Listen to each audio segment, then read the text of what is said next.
Hello, Q and R Code. These are your twin co-hosts, Quinn and Riley, and happy mid-fall. Yes, happy autumnal vibes to you all. If you know anything about the podcast, we love a season. Every time we enter or exit or are amidst a season, we want to talk about it because that's just what is life about if it's not noticing the natural world around you and responding to that. We love it. And since we spend so much time outdoors and thinking about plants and animals and nature, it just informs a lot of our general mood. And I have been, of course, excited for the fall for many reasons, but notably, I baked my first sourdough pumpkin swirl loaf of the season. So the swirl is like a cinnamon pumpkin pie spice situation. Yum, Okay. yum, yum. I'm not asking for a full-blown tutorial, but just my curiosity because I am going to want to act on making. Of course, I've made regular pumpkin loaves, like pumpkin bread, like banana bread. Of course, I've done that many times, and I plan to, and I will be doing that. Which I actually haven't had a pumpkin bread, like a classic pumpkin bread, in a long time. It is so good, obviously, as you know. Like, oh my gosh, it is so good. Banana bread at work? Hell yeah. Hell yeah. That pumpkin bread, banana bread, zucchini bread. Yes, yes, yes. But when you're making the sourdough, what is it? So do you just dust a layer of what you just said? You're like cinnamon and pumpkin pie spice, and then you kind of roll it? Is that how it forms?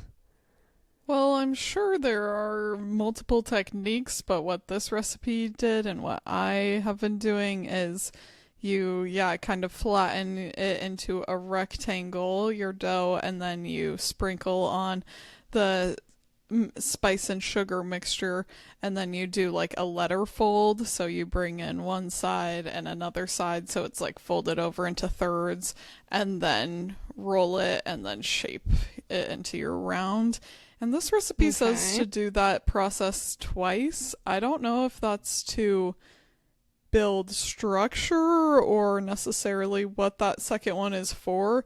When I made this last year, I did do it twice, but this year or this time I decided not to because last time that made it very messy. Like the first one, the sugar is all contained, but then when you flatten it out and do it again, it becomes like a lot of the mixture is on the outside. So then, as you can imagine, it's like a caramely situation happening on the outside, which wasn't, it was a delicious loaf, but I just wanted to see. So this one I only did it once, and I would say the biggest difference is this is kind of obvious, but instead of more marbling throughout the loaf, I just had like the one swirl. And so when you got a bite of that swirl, it's like more potent cinnamony vibes, which I had no problem with. But in fact, I made a double loaf batch because one I brought to a picnic with friends we had yesterday. It was technically a bachelor party, but it was very much so picnic Riley at the vibes. bachelor party.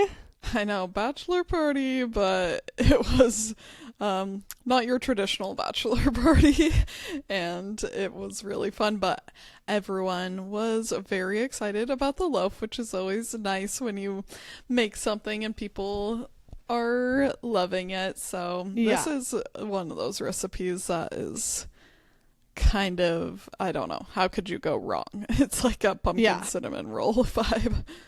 Yum. And here's the thing is I am such a sourdough person, always have been, even long before ever getting my hands on baking it in my kitchen. I've just always, since childhood, loved the tang of sourdough. Like, that is so good to me. So if you need another sign, even though one thing I think the internet is doing right is telling people to bake their own bread because it's so yummy and it's so fun. It just truly is like a very fulfilling, gratifying, satisfying feeling of accomplishment act. And like Riley said, it's so fun to gift. Um, I love gifting it to people. It's such a fun and special thing. And to me, getting a gift like that is the best ever because it is a gift you will use. You want to use it. You immediately, like, it is a satisfying, worthwhile thing on both sides. Which I love in a gift because as you guys know, Riley and I, as much as we love giving and love receiving gifts, we're coming into gift giving season. And I mean, every season can be gift giving season, even if it's just a little thing here and there. But as I truly feel in my heart, always want to represent that any gift given to me, I am grateful. I feel the thoughtfulness behind it. I'm always grateful when people make the effort to do something nice. And I would much rather get a gift like homemade sourdough or a piece of art someone made or something, yeah, a homemade dog treat, whatever it may be that is more a consumable, even if it's a lovely candle.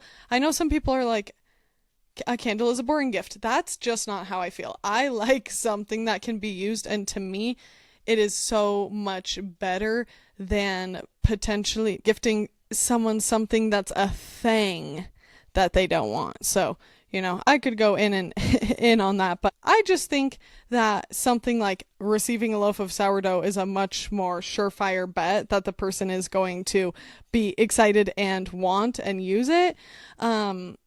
So I'm excited for this gift giving season. I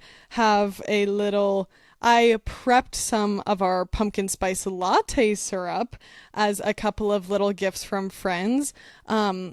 We talked about save your jars, like save jars to salsa or capers or pickles, whatever it may be, because I have accidentally given away a lot of my mason jars and I've already started saving more jars, and a couple of little ones that I saved came so in handy for prepping this little pumpkin spice syrup for a couple of friends. So I'm just excited. It's a fun time to be in. Oh, this season. I'm like getting stoked even thinking about it. We just earlier today confirmed our Christmas plans, which What? news flash to you, Rye, because I haven't even had the chance to tell you that my sister-in-law and I'm sure soon to be brother-in-law are going to be coming and staying with us for a couple of days before and after Christmas. So that's going to be so fun and a fun. different vibe we've ever had. Sean and I have never spent actual Christmas at our little farmhouse. So you guys are going to just be there and not go to the family home? Yeah, well, we were never planning to go back back to Jackson for Christmas this year just because we have so many, as you know, our fall is very busy. We are going to be going to New York and then to Riley's house and then to New Mexico, and we just felt like we need, and then you guys are going to be coming here, which we're so stoked about. But yeah, we just need some downtime. So we had planned on either doing it here solo or having Sean's sister come, so we're just That's so fun, stoked about Quinn. that. I'm so excited. I just do feel both ways about it, where I'm like, on the one hand, not having Christmas with my twin. Are you kidding me? What a curse. But on the other, like, it is fun to do little new traditions, whether it's a tradition or not, just like having that experience is fun as well. But our family is a big Christmas family, special memories and traditions, so yes, it's hard to grow up. I'm very sad to have it not be with our family and not have it be in our beautiful home. Like how my mom, dad, no offense, I would say it's my mom that decorates and gets the house so like truly a Christmas dream, Christmas miracle. The antique decorations she has, and everything is handmade. Everything she's collected over her lifetime, and just beautiful, cool little wood Santas. And then she always gathers pine cones from outside, and what's the word for fronds? Right? Didn't we have this issue before? Swags? Is that what you're talking Swags, about? yes. Or It's like a garlands? palm tree frond versus a swag or garland for pines. Um, anyway, she just makes it so magical, and we're lucky to have such that feeling of like we had lovely, lovely Christmases growing up, and that just feels so cozy and peaceful. But we had to accept that, that's just not how it's going to work out this year, because that would just be spreading ourselves too thin. And even to think about like the animal care that we'd be having to pay for really above all else is just not in our budget right now. So Totally. I'm excited. I also obviously love cooking year round, but fall and winter is such a fun time to cook because I don't know, it's cozy meals, and also you don't mind turning on the oven as often as you want to bake something and warming up the house, unlike in the summer.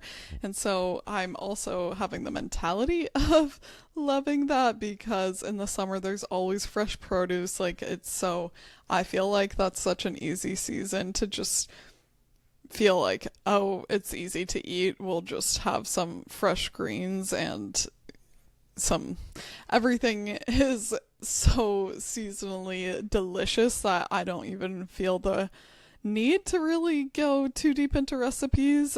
I still do because I love that sort of thing. But in the fall and winter, I think that some of the eating is so particularly yummy, and it's just about having like the more rich, cozy, that style of dishes. But I do find for myself loving especially to use cookbooks, because sometimes a stew or something like that can feel very uninspiring if you don't really have a fresh idea for it. And luckily, I have no shortage of cookbooks. Yeah. So I was looking through for some like squash recipes, which this is a great tip for anyone that doesn't know where to begin with a cookbook, because there are just so many recipes.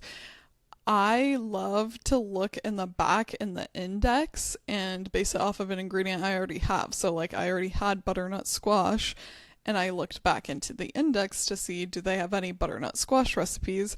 But they didn't have like specifically one for butternut squash. But if they have other winter squash, a lot of the times you can just decide that you're going to do something interchangeable. But that's a great reference point to see, oh, I also did that with daikon, because we got daikon in our CSA, and I thought, let's see if I can get inspired how to use this ingredient. In any case, in Samin, is it Nosrat? I forget how you pronounce her last name, that did Salt, Fat, Acid, Heat. She has a new cookbook, because Salt, Fat, Acid, Heat is an awesome book. It's more like, how would you describe it? I don't know, actually. I don't know if you have that book, but it teaches you cooking fundamentals and how to be empowered in the kitchen for yourself, rather than more your traditional recipe book. And her new one, Good Things is what it's called, has more recipes, but it's still it's just different than your regular cookbook. I really like how she writes, because it really is about teaching you how to cook, and instead of feeling like I need to always reference a recipe, she really wants to just empower you with ingredients and tasting as you go along and make you feel like you're truly cooking. And in any case, we made this, it was called Stewy Chickpea Harissa something. I forget the title of the dish, but so, so good, Quinn. It was one of my favorite things we've eaten in a while. Like, just a super simple, using canned chickpeas, a squash, harissa paste, which is not an ingredient I had on hand. That was my only thing that I had to go and get. But it was at the grocery store. It wasn't like we had to go to a specialty market. I think most supermarkets would probably have that. An onion, olive oil, just basic ingredients that came together so well, so yummy, and one of those meals that I was very excited about to have now in my back pocket that I wouldn't have thought, again, to make a stew more interesting. I've never used harissa paste before. I've had harissa like out at restaurants, and I'd heard of the ingredient for sure, but not had it as a pantry staple before, and was like, wow, this was so, so yummy. I'm really excited and have been looking through and bookmarking more recipes that are using those fall ingredients, squash, some leafy greens that come back in the fall, more cuts of meat that might be, I feel like I'm saying stew only. Obviously, you can have more than soup and stew in this season, but I'm a soup girl, so I like that to begin with, and I love that a lot of those sorts of recipes. Yeah, easy to prep, and they're usually like one pot, and so they're like less effort, less cleanup, and delicious. Well, I do have harissa, and I do not have that cookbook, so you should send me a picture of the recipe. That sounds awesome, and I love that too. That sounds like a great tip for what cookbook to get, because our mama gifted us a while back the Martha Stewart school, like cooking school cookbook, so Sean and I have done some reading through that, and we want to keep going because there are so many tips and it's very interesting, but so that's really fun, and we have definitely been feeling re-inspired with this new season for new cooking, and that's such an exciting thing to me too about season changes, because I think that food is one of my top priorities in life, is eating food that makes me feel good and that I enjoy, and I want to have the knowledge and ability to cook because, as we've said, I am so very interested in going to very good restaurants, but having mediocre food from restaurants makes me unbelievably unhappy. So it's so fun to just, not only fun, I feel like Riley and my thing with cooking is not only, thankfully, it's something we enjoy, which I know a lot of people don't feel like they're maybe sitting in themselves thinking they don't enjoy it right now. To me, I am not just like, oh, cooking fuels my heart and passion, like gives me this, just, I have this passion for it. But when I do it and act on it, I feel very accomplished and proud of myself. And I think that these days, just more and more, I am trying to be present, taking action of doing more than being on my phone, sitting down watching things. So even though I feel plenty busy through the day, I'm trying to keep myself more busy, especially when I come home from work, because like I've told you, that can be the time very much so where like my phone becomes a toxic, evil box that can just take me, like, because I'm so tired, I can just disassociate and scroll. So coming home, and even when it feels like, oh my gosh, I'm tired and I don't want to cook, I have been getting her done and doing it and feel so accomplished. And I'm always making enough that I'll have at least a meal for tomorrow or a couple days from now, whether it's for lunch or dinner again. So that, I don't know. I think it's very satisfying and exciting to be having that new flavors back in season where it doesn't feel at all like, oh my gosh, I've eaten this 10 times recently. I was so excited for grocery shopping the other night, which I know. I was excited for grocery shopping. I am not someone that dreads grocery shopping, but of course there are times where it sounds less fun than others. But I had yet to have a fall Trader Joe's trip. So Sean was just going to run to the store after work, and I was like, no, I'll go. And had myself a time. To me, Trader Joe's is a very easy place to romanticize grocery shopping because not only is it so flippin' cute and so fun, it also is so much more affordable than, say, having a cute fun time at Whole Foods. So much more affordable. Like my cart, a tower. Yeah. Literally the Leaning Tower of Pisa, and I stayed within the 300 range. I think mid 300. Literally that is a towering quite full cart. Expensive Trader Joe's run. Like I never almost ever have it that much.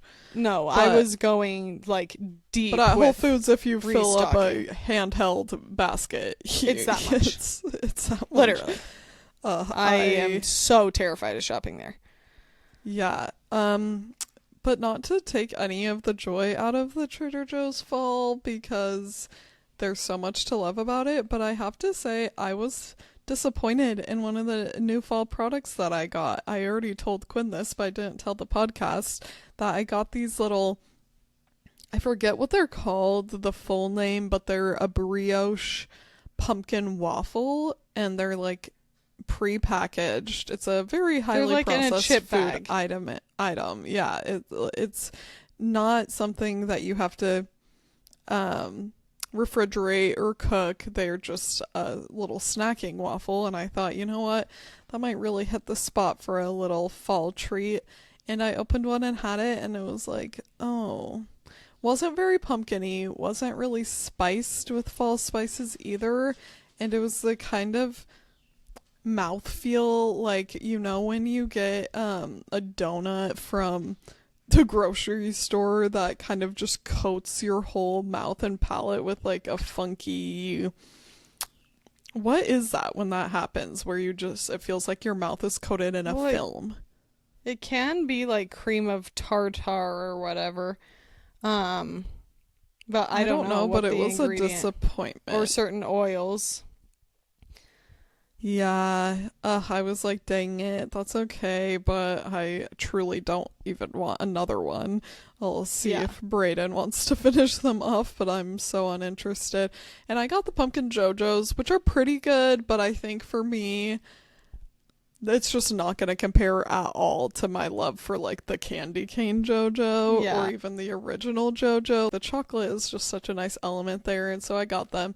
And those are good, like that's not the disappointment like with the waffle thing, but I think I just had it and realized, you know, for me, I probably should just bake my pumpkin treats that I want because they just live more up to my expectations.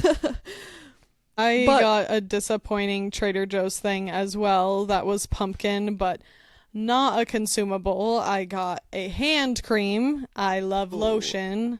Lotion is what I would take on a desert island with me. I love lotion and moisturizer.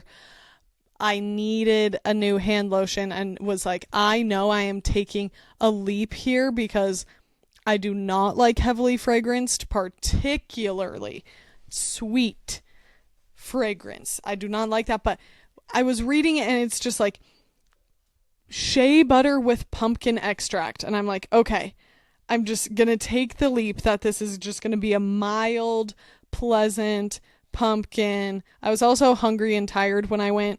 I made the decision. I really don't like it. So hopefully I'm Yeah. gonna show my friends, and if any of my friends, I'm not trying to be a hater and judge you. Like, if you're sitting a few feet away from me wearing it on your hands, I can deal. Me having it on my hands attached to my body, it's not gonna work. So, but most of my stuff I'm feeling great about and had a lot of fun, a great restock, and I just think, the day after I did all of that ginormous restock, I got us way more freezer items than usual too, because we truly have a crazy couple of weeks coming up, and was like, you Yeah. know what, let's do a couple easy things. And Sean the next day coming home from work was like, what do you think? Should I, it's Friday, should I pick us up food? I'm like, are you batshit insane? No. There's no room for other food even in our home. Like, we are so flush with food. No, and he immediately was like, okay, yeah, that makes sense. But I'm like, when you have that food, you have to eat it. Like, you have to go Yeah. grocery shopping, and you have to have the discipline to follow through and eat your food. And it saves you money, and it's just you. So often, I find it is better. I feel more Yeah. satisfied. Well, those freezer meals can be very hit or miss, but I feel like they always are better with just like a minimal zhuzh. Mm-hmm. Still so much more low effort cooking than if you're putting together the full meal, but just tasting it and realizing if it needs a little more seasoning, or even having a quick onion sauteed or something to bring in a little bit of flavor. But you know which one is actually, I think, pretty good is their chicken mole. And I'm a mole girl, and a lot of the Yes. times, like, a store-bought mole mole is not, doesn't really do it for me. But that one I got, and I also, like, when Brayden was out of town, had a few, because I thought there are gonna be times where it's harder for me to get cooking after a full day of work and not having help. So that was a pleasant surprise. I thought that was a pretty Yeah, I thought I decent told you mole. about the chicken mole because they came out with it a few months ago, and I've had it a couple times, and I was like, I thought that's pretty good for a nice protein hit, easy to, some rice. Yes, guilty as charged. We sometimes get the freezer bags of rice that will take 3 minutes to warm up when we're Yeah. like, we have 5 minutes to make our meal, and I have that given you hits. shit for that before, but I did actually also was inspired by you and got some. Well, I was alone. I got the one that's like, rice mix. I think I was like brown The rice, wild rice, medley. the Yes. medley. Easy. The only thing that I will say is there are lots of health concerns to weigh, but I just do worry about the PFAs when you're microwaving stuff in plastic. That's just not my preferred go-to method, but it works in a pinch, and I know that's not like the biggest problem facing us.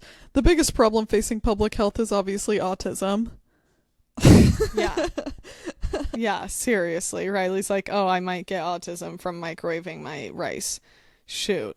Oh my gosh. We clearly don't need to go down that road. And of course, I am joking that that is not a big problem. And I will just say that, the community that we're surrounded by of people with disabilities, specifically neurodivergent people on this topic, are feeling, in general, at least from our community, that are people that we know and talk to, just so unfairly targeted and let down right now, that so much of the focus of what is going on with the health movement is about eradicating autism. And just a reminder that you should show some extra love to those people in your life, because it's really emotional when something that's just part of who you are becomes like blown up and addressed as if this is some serious problem in you that needs to be fixed, instead of just embraced as a part of who you are, and it doesn't harm our community, it doesn't harm other people, it's just shouldn't be being treated the way it is. And I feel so grateful to know all the autistic friends that I have in my life. I think that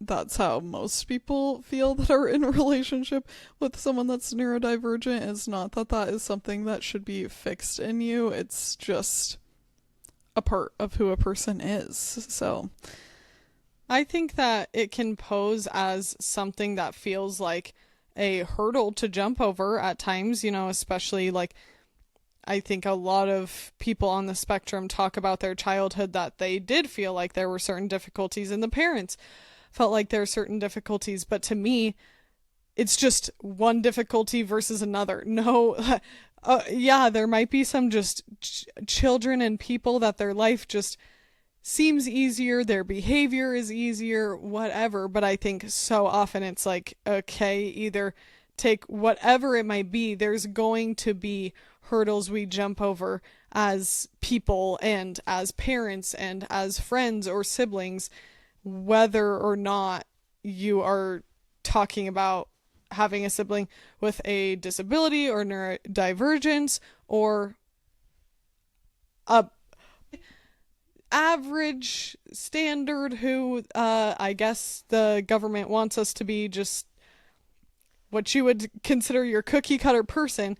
There's going to be trials and tribulations of human going through walking the path of what's it called, personhood, human being a human being. There's just gonna be ups and downs. So like you said, there's definitely there can be hurdles, and there's the side that it's like, oh, I wouldn't change that. I have this completely different perspective or particular skill and interest or way of relating to people that doesn't look the same way as it does for you, but it's still a completely beautiful, valid experience. And not a lot of barriers that people experience are also created social and environmental barriers.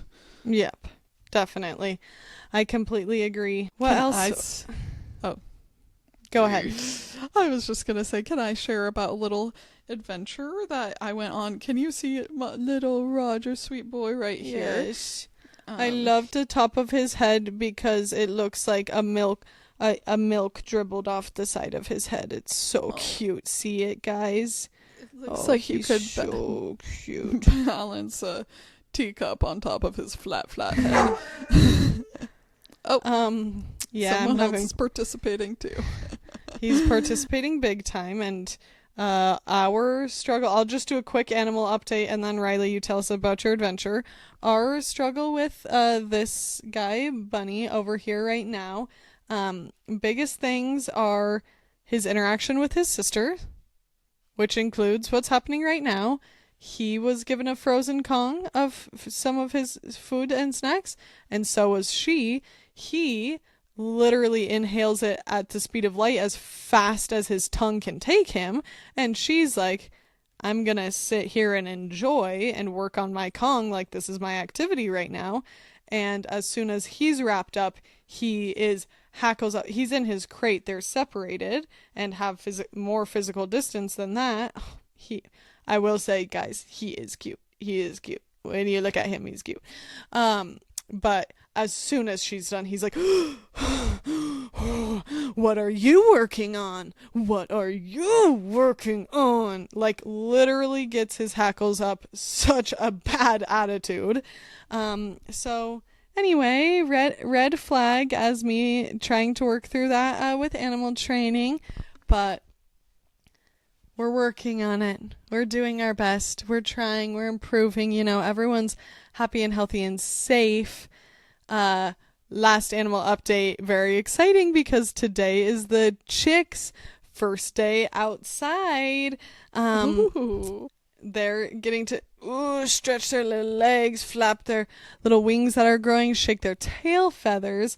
They are not just released into our yard or released into the chicken coop, but we are now starting to do them. Little trips outside, spending a little more time outside, getting their temperature regulation and all of the above, working their way up to eventually being part of the coop and part of the flock. So what exciting. Brave little birds. Yeah. Sweet girls. Oh, they're so cute with their little tail feather fan is starting to come in more, but it still just looks like a little dink coming out their little bottoms. Obviously, I don't get to see them in person. This has just been over FaceTime and whatnot that I've gotten to talk to my nieces, but I can't wait to see them soon. I just wanted to share a little bit about Roger and my adventure into the national park because beautiful time of year to go. Of course, you're hoping for a little leaf peeping. We're on the earlier end of that here since it is just starting to get cooler. There still was some gorgeous color, but the color was predominantly green. Certain trees have turned more. I will have to make another trip back and to see more of the peak fall colors if I want to do that. But so the closest national park to us is Shenandoah, which was very beautiful. It's a super old mountain range. I want to say, I think that somebody told me it's the oldest mountains in the US, but I'm not sure about that. So don't quote me, but it's very stark in comparison to the Rocky Mountains where we grew up, which is the newest mountain chain. And it's still relatively old, however, relative to us, but you can see the difference because it's like such sharp, jagged, like tall mountain formations in the Rockies, like the Tetons with that very iconic line that you can picture, whereas then out here it's so rounded down because over time it just has eroded and worn away, so it's much more smoothed over and a lot less steep. So that was perfect because I have not been hiking. I have not been doing any sort of incline anything, and I did not need anything more intense than the hike we went on. I don't know the actual mileage, but it was a short hike, probably 2 miles up maybe. And you guys know Roger is a reactive dog, and as we were driving into the park, I was noticing there were lots of people there. It was a weekday, my weekday that I have off of work, so I guess I had thought it wouldn't be that busy and that the weekend would be more, but maybe it's also people's fall break time, and with the government shutdown, you don't have to pay to enter the park, which sure, I guess is kind of a perk, but for me, I was like, oh, that's unfortunate because the park really needs those service fees to keep it up and running and to keep the employees paid and whatnot. So it's not like I was like, oh yeah, that's sweet. Sure, it's kind of nice to save money there, but that's one thing that I'm happy to pay for is to use our national parks. And so maybe that brought more people out, but I was just feeling on the drive out there like, okay, I need to kind of prep for a busier trail that can be hard to navigate with my dog. But we got to the trailhead, to the one I wanted to go on, and started walking up, and Roger was just doing so well. We were doing well as a team, I should say, but he was listening anytime people came by. I have him pull over to the side, and he was just listening, having no problems, not on edge with people. Then there were a few dogs, which is significantly harder for us to pass Mm-hmm. peacefully, but he was just dialed in. He was so in that mode and was having no issues and not pulling. Like sometimes when we're out exploring, it could be a very excitable thing because he is a hound dog that wants to just explore the little scent trails that he's on.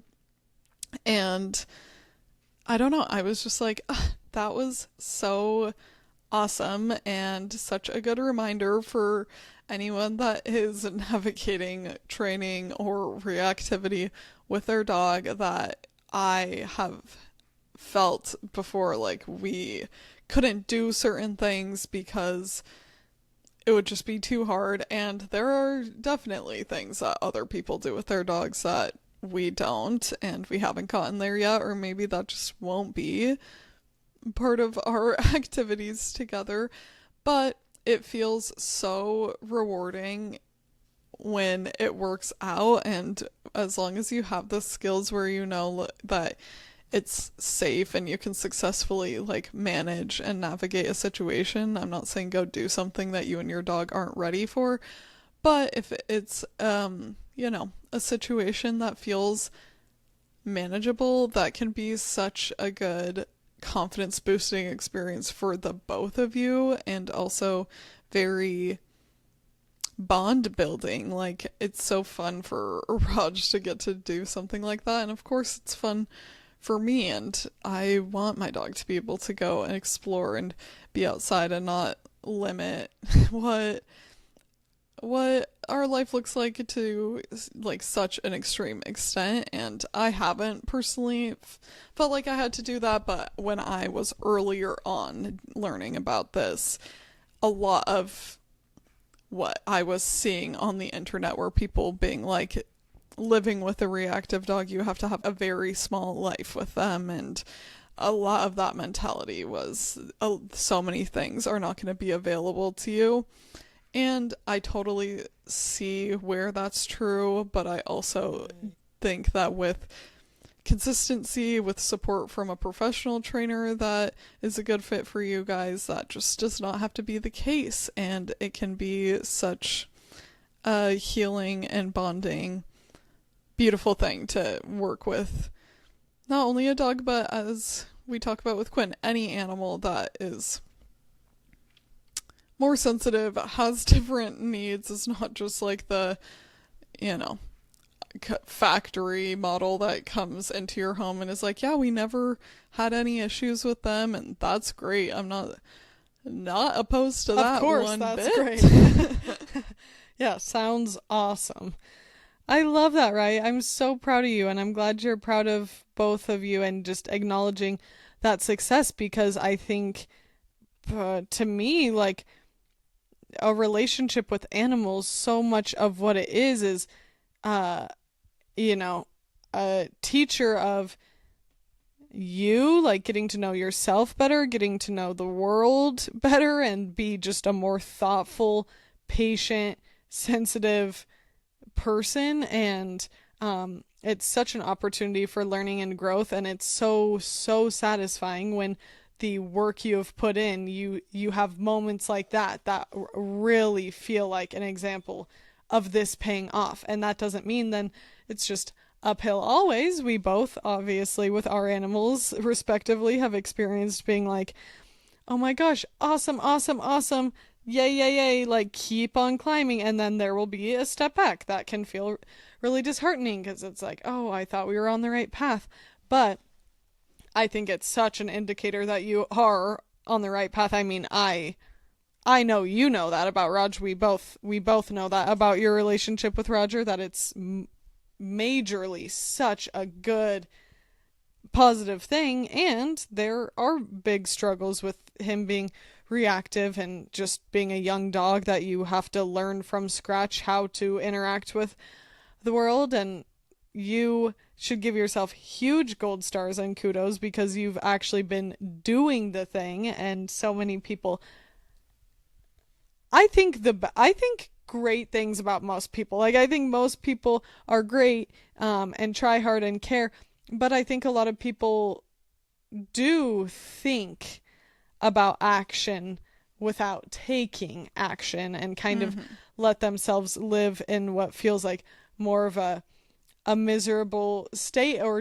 literally just maybe don't know what to do, and they feel super lost. And for that, I would love to give a shout out to our pal Sailor Jerry, Jerri, Sailor Jerry the dog trainer. I believe, what is her handle? Just Sailor Jerry, I think. The dog trainer. The dog trainer. Is it that whole thing? Yeah. Okay, well, she's but awesome. You'll find her Look if her you up on type her Instagram. in. Yeah. Look her up on Instagram. I think that she is... Riley and I now at this point have both trained with her virtually with our dogs. I really like the way she's set up her program. I think she's extremely thoughtful, and intentional about how it works, because it's very one-on-one training that she's engaging with your specific concerns, and it's virtual. And I was really worried about it, and I was hesitant for a while, because to Riley I was like, I don't know if I have the time. Like, obviously I can figure out making the time, but that's just such a big commitment. But I ended up jumping off. She does really, really great sales, and I think her training is very affordable, considering. And I jumped off and realized, oh my gosh, she literally has made it so the working, busy people that have a lot going on are able to make it work. So highly recommend that. And it makes me so happy thinking of you guys in the fall in your beautiful Shenandoah National Park. And yeah, getting outside just pretty. feels so good. Like breathing fresh air. 100%. And it's so special to have the opportunity to bring your dog into a national park, because of course that's not always allowed, and I do not take that for granted that we're entitled to do that. So just make sure to be so extremely respectful in places where you are allowed to bring your dogs and not ruin it for people. This is not a big deal, but I will say that the two other dogs that we encountered on the trail, they have a rule that your dog should be on a no longer than a 6-foot fixed leash at all time. And both of these dogs were on long, extendable flexi leashes, and it's not the end of the world. However, there are multiple reasons why that's not good. One of them being what happened to us was their dog was way out ahead of them, so they didn't know what their dog was going to run into, and luckily I'm aware of my surroundings, so I could navigate that, but it not ideal. And also, it could have been a wild animal and not me and my dog. So, like, there's a reason for that rule. And also, you're supposed to respect trails. And when your dog can be 25 feet that way, you might not think it's a big deal. But what if they go over there and they poop, and then you know that you're not going to go clean it after it? Like, I don't know. I felt a little bit like, okay, guys, this is a privilege. I think that there are times where rules feel arbitrary. That to me it doesn't. And the only time that Roger was like pulling me, and I was like, what is going on? Then I realized exactly what was going on, because there was some bright white toilet paper sitting on top of human defecation that they decided to just do right on top of the ground and leave like that. And I was like, first of all, you're disgusting, Roger. We have to go so far the opposite direction, you creep. But second, guys, I get it that sometimes it just hits you, but for anyone that doesn't know, you gotta dig a deep hole for that when you're out. 6 inches. When you are out in the national park, like, that is so... It was also like 10 feet off the trail. It was not very far off. Like, that, I don't even understand.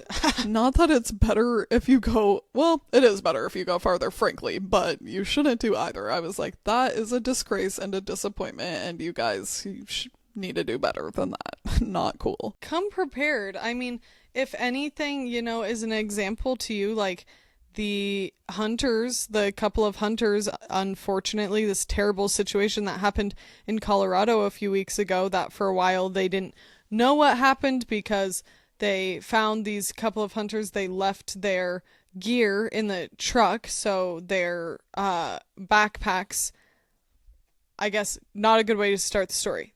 These hunters were missing and hadn't been found, and so it was like, everyone be on the lookout for these two missing people. And then with the investigation, they found that their backpacks and all of their gear was left in the truck, and then later it was found out. I'm really sorry, you guys, about the occasional barking happening right now. We're an animal podcast. Yeah, thanks for being patient. All done, Pink. His bark can be quite irritating and loud, so thanks. But they ended up finding out they were struck by lightning, which is so tragic and unfortunate. They passed away.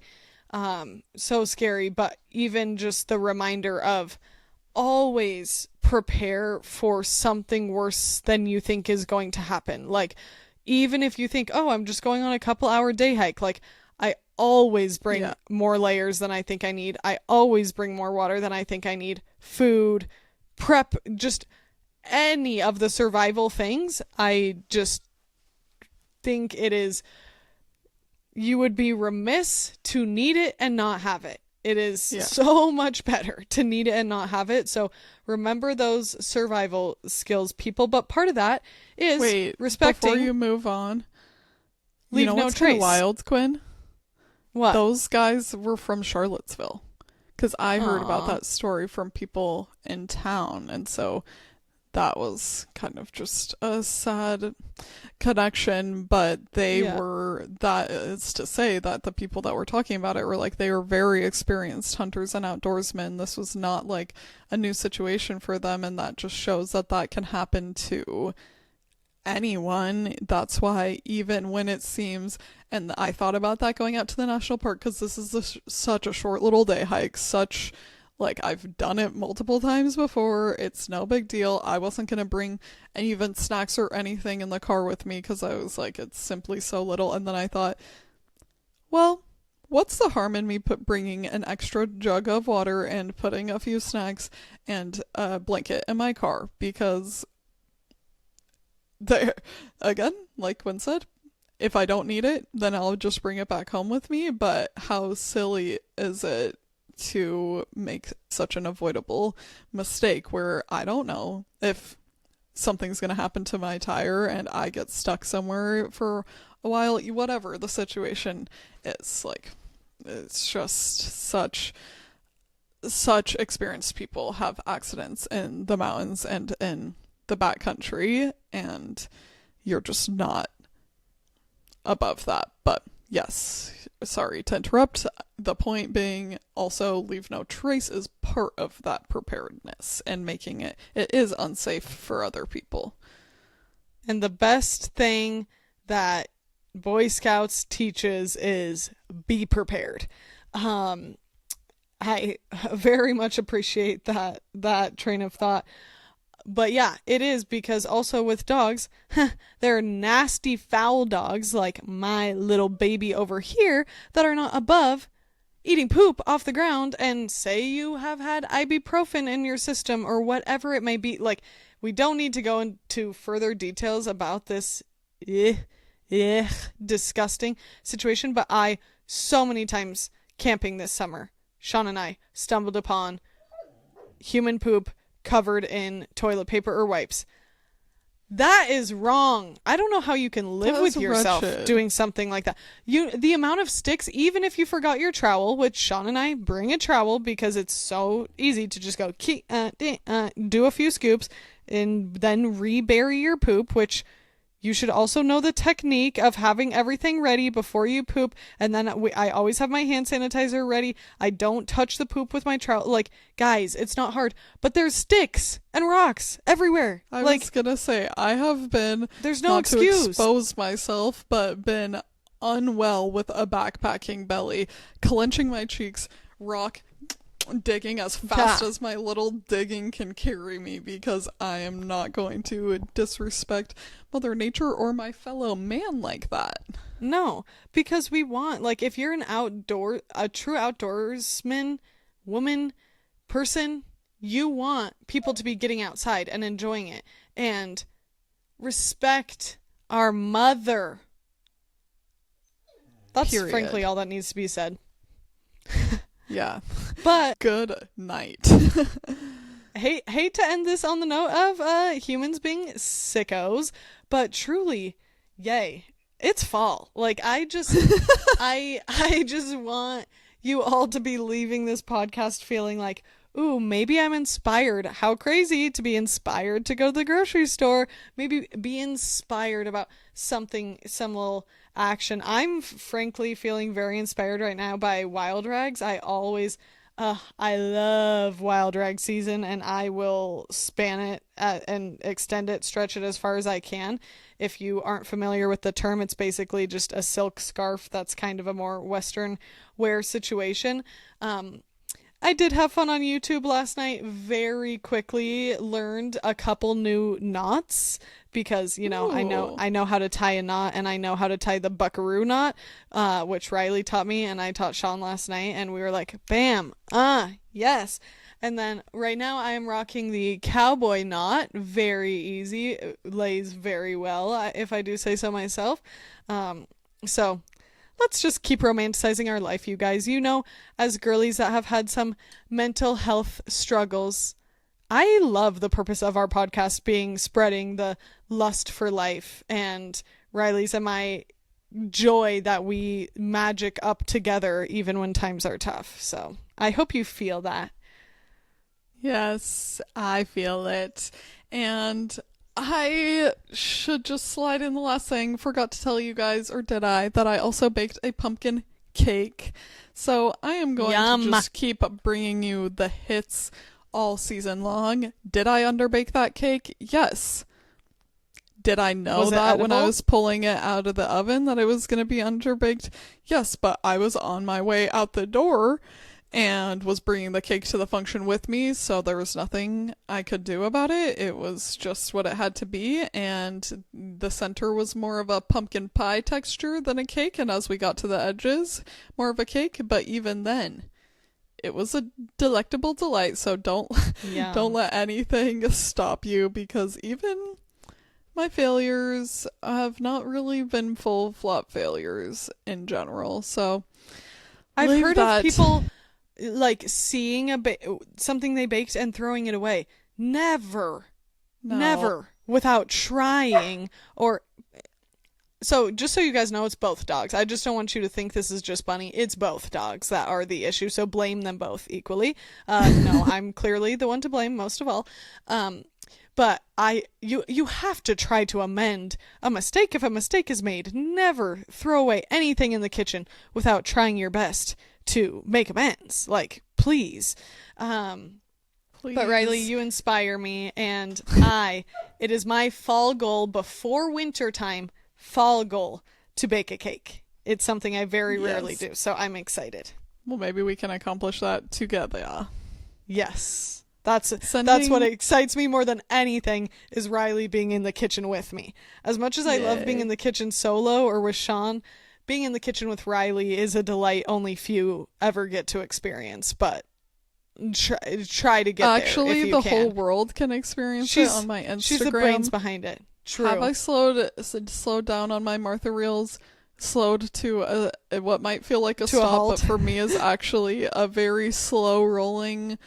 Season 2. Just, I need someone like behind me to just give a little shove. I got a little stuck in the mud, and that mud was summertime and not wanting to be on my phone and editing reels.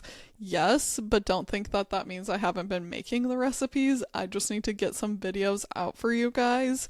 Okay. But you know what would help encourage me is people saying, hey, I love these videos. What's coming next? Guys, be better followers, first of all. Second of all, let Riley know you appreciate her like I do. I personally am foaming at the mouth for the next Martha and Me. I can't wait. So if you're doing it for no one else, come on. I'm number one. Jeez. That's our philosophy behind everything that we do, I guess. So I won't let it stop now. Yeah. Happy days, you guys. I was going to say happy fall, but I'm like, how much can I say that in one episode? Autumnal wishes for you all, and Halloween's on its way.